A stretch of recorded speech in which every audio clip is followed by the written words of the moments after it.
मेरे माननीय सभासदों के साथ मिलकर आज ये जो बैठक आप लोगों को बुलाई, आप लोगों ने जो हमें सम्मान दिया, यहाँ आकर जो हमारा उत्साहवर्धन किया है, उसके लिए मैं आप सभी मीडिया बंधुओं का तहे दिल से आभार व्यक्त करूंगी कि आप लोगों का बहुत बहुत हृदय से, मेरे परिवार की तरफ से, माननीय सभी सभासद गणों की तरफ से बहुत बहुत आभार कि एटलीस्ट आप लोग आए और आप हमारी बात को सुनेंगे और जनता को हर उस सत्य से वाकिफ कराएंगे जो कि बहुत इम्पोर्टेंट है।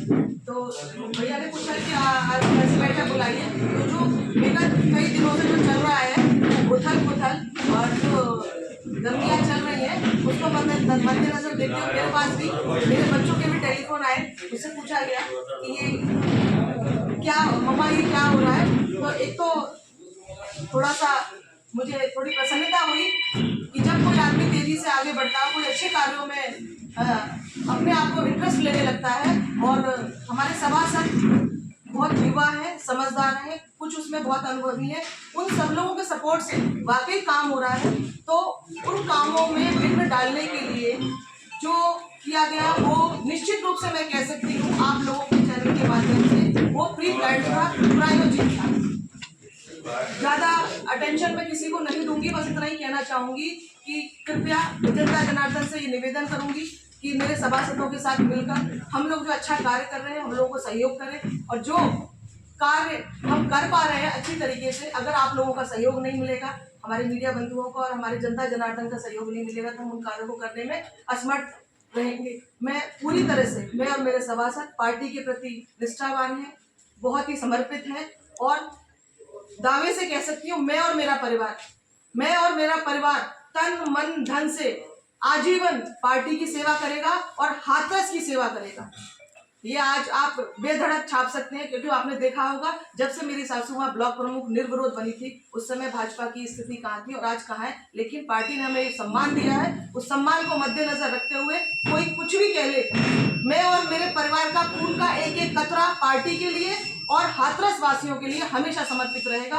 हर हाथरस वासी ने हमें जो सम्मान, माननीय पूर्व सांसद जी को इतने अच्छे मदों से, सभासद आप पे आरोप लगा रहे हैं कि आप उनसे मिलती नहीं हो। नहीं भैया, आपको ऐसा लग रहा है? अच्छा, मेरे जब मैं आपको जिस तरीके से आपके सामने प्रेजेंट हूँ, आपको ऐसा फील हो रहा है कि मैं किसी से मिलती नहीं हूँ? मेरा तो नेचर या माननीय दिवाकर जी का नेचर ऐसा नहीं है कि हम लोग मिलने से मना करें। मुझे खुद शौक है कि मैं क्षेत्र में जाऊँ, काम करूँ और लोगों से आमने सामने रू करूँ।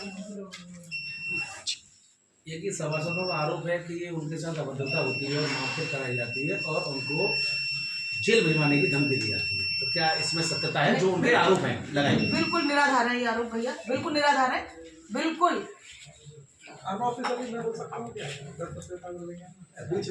नहीं बोल सकते हैं माननीय सांसद जी को सपोर्ट के लिए। जिस तरीके से अभी जो सभासद धरने पर बैठे हैं कई जगह पर देखा जा रहा है, उनका सीधा आरोप है कि विकास कार्य नहीं है। तो वर्तमान में आपके द्वारा कौन कौन से विकास कार्य किए जा रहे हैं? बिल्कुल नो डाउट है, ये तो आप बिल्कुल ठीक कह रहे हैं। काफी बड़ा आप ये देख रहे होंगे, सारे विकास कार्यों को हमने लगभग दिया है, सारे प्रेस में हम लोग इसको देंगे। तो मैं, आप चाहेंगे तो मैं बोल के भी बता सकती हूँ, लेकिन माननीय सभासदगण मेरे साथ सभी लोग बैठे हैं, इधर भी सभासदगण बैठे हैं, तो आप लोग इनसे भी पूछ सकते हैं, इन लोगों से भी आप वेरीफाई कर सकते हैं काम हो रहे हैं कि नहीं हो रहे। तो काम तो निश्चित रूप से मैं कह सकती हूँ जो विगत 20-25 सालों में नहीं हुए, उन कामों को हम लोग बहुत अटेंशन देके काम कर रहे हैं। बहुत सारी सड़कें ऐसी हैं जो 45 साल में आजादी के बाद नहीं बनी, उन सड़कों पर हमने ध्यान दिया। और विभव नगर जो इतना व्यस्ततम इलाका है जिसमें 26 गांव जुड़ते हैं, उस सड़क को आज हमने प्रायोरिटी दी। और भैया अभी आए नहीं है मेरे ख्याल से, उनके वार्ड में जो काम हो रहा है जी। जितने सभासद विरोध कर रहे हैं उनमें से किसी ने आपसे संपर्क करने की कोशिश नहीं की? किस लिए विरोध कर रहे हैं? वो कह रहे हैं कि हमें कभी टाइम नहीं दिया।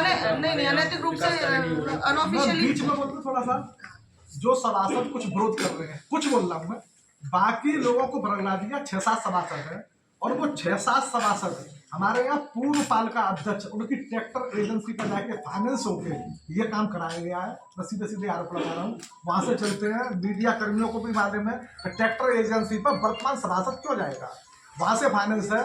राजेश दिवाकर, श्वेता चौधरी मुर्दाबाद हो रहे हैं, ठीक है, लेकिन सुरेश चौधरी वहाँ जो सभासद पति है, वो वहाँ आशीष शर्मा जिंदाबाद के नारे लगा रहा है।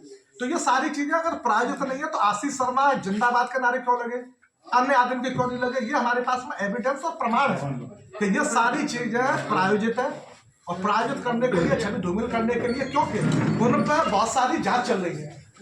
जांच में आपने देखा कूड़ा कबाड़े वाली वो चीज कलेक्टर महोदय ने सिद्ध करके शासन को भेजी है इस समय।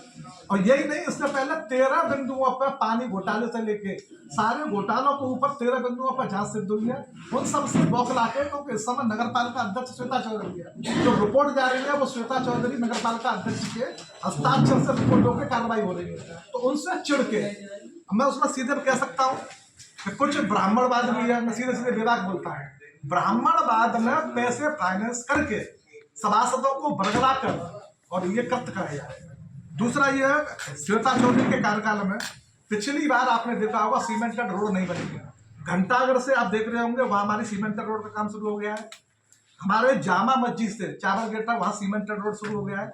और हम आने वाले समय पर पूरे शहर को सीमेंटेड, जो 10 साल से नहीं बने, पूरे सड़कों का जाल हमें 1.5 साल हुआ है। 6 महीने शुरुआत होती है नगर पालिका करने में। श्वेता चौधरी के टाइम पर 2000 लीटर प्रति घंटे के पानी जो निकलेगा हमारा, 2000 लीटर 1 घंटे में निकलेगा। घास की मंडी का प्लांट बन चुका है और ऐसा प्लांट हाथरस में प्रथम बार हो रहा है कि आने वाले गर्मियों के टाइम पर पूरे जनपद वासियों को जितने प्लांट बनेंगे 30, 35, 40 सबको आरओ का प्लांट फ्री में हम पिलाएंगे। पहले तो पैसे से बेकार था, घोटाला हुआ, हम फ्री में पिलाएंगे। इसके साथ साथ आप देखेंगे मलिन मस्ती, उसमें अगर रिकॉर्ड देख लें तो कितने रोड बने हैं हमारे। 87 रोड अब तक 1.5 साल के कार्यकाल में बन के तैयार हो चुके हैं और 71 रोड हमारे प्रगति पे है इस समय। ये 1.5 साल की उपलब्धि है। और आने वाले समय में जैसे आप स्ट्रीट लाइट आप देख रहे होंगे, शहर के मेन पॉइंट है, चाहे वो चावल गेट चौराहा है, चाहे हमारा ये डीआरडी वाला चौराहा है, नगला बस जहाँ एक्सीडेंट